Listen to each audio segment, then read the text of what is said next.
जब मनुष्य स्वयं को परमात्मा के अंश के रूप में जान लेता है, तब उसे ज्ञात हो जाता है कि सृष्टि ही परमात्मा है और परमात्मा ही सृष्टि है। सृष्टि और परमात्मा में कोई भेद नहीं। तब वो अन्य प्राणियों के प्रति कठोर और निर्दयी नहीं होता पार्थ। यदि जीभा दांतों से कट जाए तो पीड़ा केवल जीभा को नहीं होती, समग्र शरीर उसकी पीड़ा अनुभव करता है।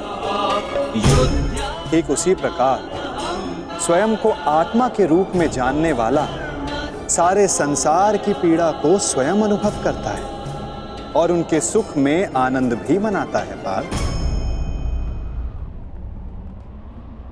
जब तक इस संसार में एक भी मनुष्य को पीड़ा है, तब तक वास्तव में किसी का भी सुख संपूर्ण नहीं होता।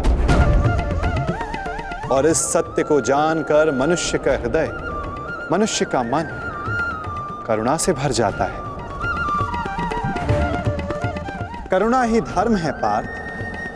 जिस मनुष्य पर तमस गुण छाया होता है, वो निर्दयी, कठोर और स्वार्थी होता है। वो अपने सुख के लिए दूसरों को दुख देता है, परमात्मा की ओर गति नहीं करता। अर्थात परमात्मा से दूर ले जाने वाले मार्ग का नाम अधर्म है पार्थ।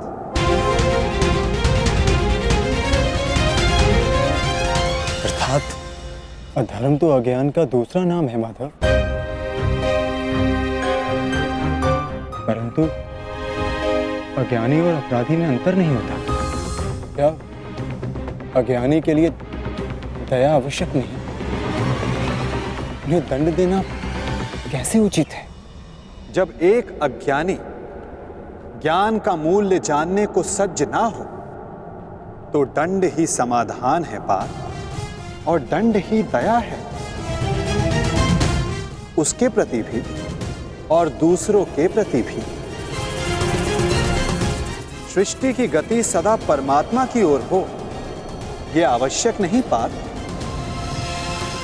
कभी कभी ऐसी स्थिति भी आती है जब अधर्म, मोह और अज्ञान बढ़ जाता है।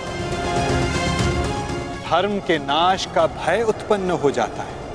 यदि संसार से धर्म लुप्त हो जाता है, तो करुणा भी नष्ट हो जाती है, सत्य भी नष्ट हो जाता है।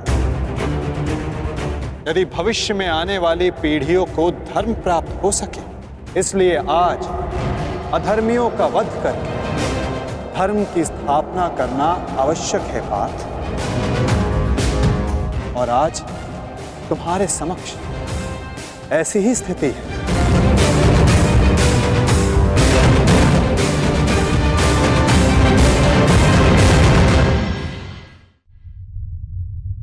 और धर्म स्थापना का कर्तव्य तुम्हारा है पार्थ।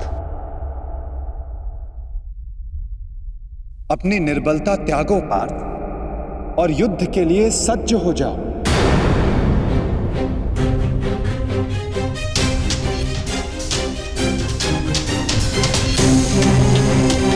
किंतु मेरे हाथों से हत्याएं होंगी, किसी की मृत्यु होगी। क्या मेरे भीतर की करुणा का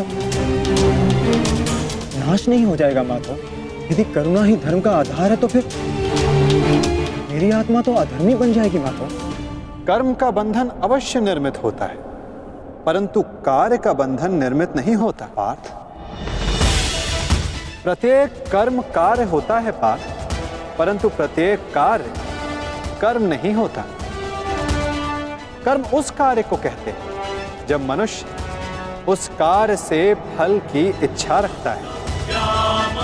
जब भी मनुष्य धन, संपत्ति, प्रशंसा के लिए कार्य करता है, उस कार्य से फल की आशा रखता है, तब वो उस फल में बंध जाता है और इसी कारण उसे बार बार जन्म लेना पड़ता है पार्थ।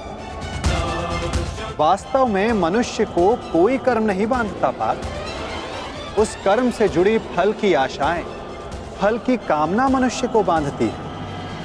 वो कैसे माधव?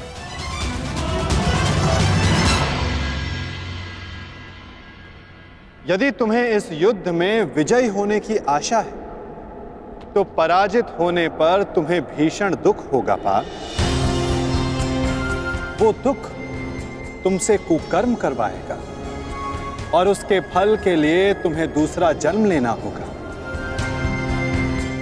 और यदि तुम्हें विजय प्राप्त हुई तो वो तुम्हारा अहंकार बढ़ाएगा और उस अहंकार से तुम्हें विश्व विजयी बनाएगा, हत्याएं करवाएगा, उसका पाप तुम्हें बांधेगा पार्थ। तनिक विचार करो पार्थ, यदि इस युद्ध में तुम विजय होने का मोह त्याग दो, पराजित होने का भय त्याग दो, तो बताओ पार्थ, इस युद्ध के पश्चात तुम्हें दुख प्राप्त होगा या सुख?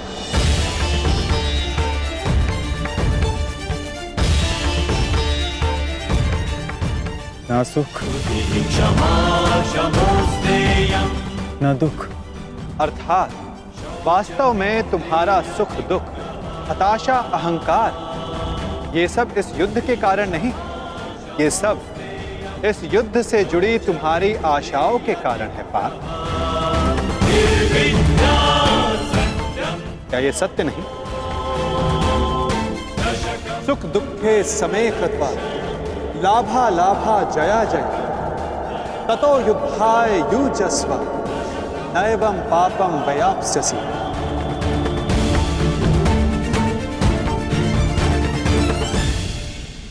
पार्थ, सुख और दुख को समान मानकर हानि और लाभ का विचार किए बिना यदि तुम ये युद्ध करोगे पार्थ, तो तुम पाप के भोगी नहीं बनोगे।